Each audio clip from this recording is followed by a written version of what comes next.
Hey, it's Megan with WTI, and I am so glad that gluten-free crackers have come such a long way.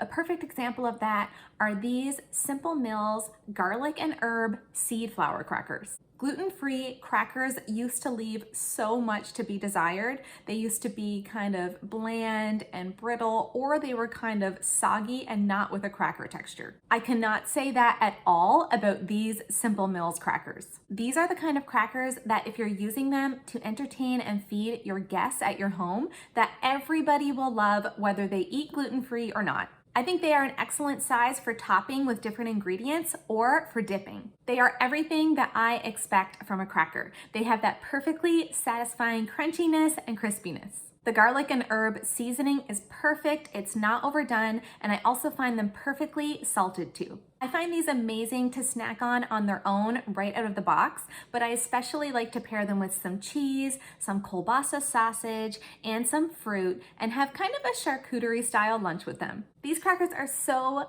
flavorful and crunchy. I love having them in my cupboard anytime I get a snack attack. And that's my point of view.